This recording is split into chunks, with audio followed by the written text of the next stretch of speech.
এবার মন্দারমণির কাছে গভীর সমুদ্র বন্দর হবে। তাজপুরে রাজ্যের হাতে জমি ছিল না। তাজপুর থেকে 10 কিলোমিটার দূরে দাদন পাত্রবাড়ে 1700 একর জমি রয়েছে, আর সেখানেই হবে গভীর সমুদ্র বন্দর, জানালেন মুখ্যমন্ত্রী শুভেন্দু অধিকারী।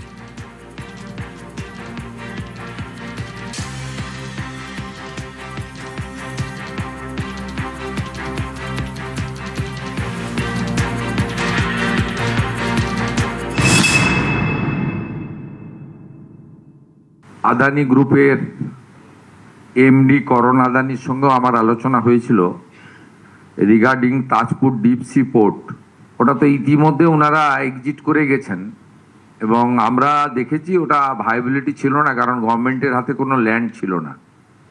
যে কথা বারবার এলওপি হিসেবে তখন আমি বলেছিলাম যে তাজপুর ডিপ সি পোর্ট কখনো দাঁড়াবে না যতক্ষণ না পর্যন্ত rail, NH connectivity, warehouse সহ অন্তত কয়েক হাজার একর জমি সংগ্রহ না হবে। আমাদের যে সংশ্লিষ্ট দপ্তর, মাননীয় প্রধান সচিব তার নেতৃত্বে যে টিম সিএস এর গাইডেন্সে তারাও যে মূল্যায়ন করেছেন, তাতে তারা বলে দিয়েছেন যে ওখানে পোর্ট সম্ভবই নয়, মানে যেহেতু রাজ্য সরকার হাতে কোনো জায়গা নেই। আমরা আজকে নতুন একটা প্রপোজাল নিয়ে গিয়েছি।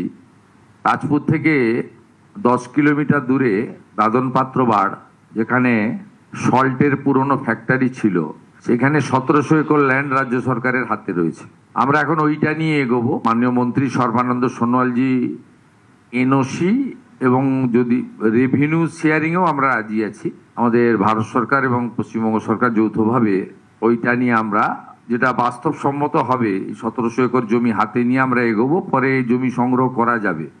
প্রাথমিকভাবে এটা আমরা আজকের এখানে সিদ্ধান্ত নিয়েছি।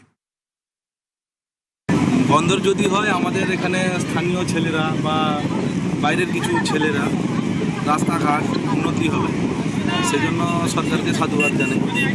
সরকার যেটা করছে ভালোই করছে।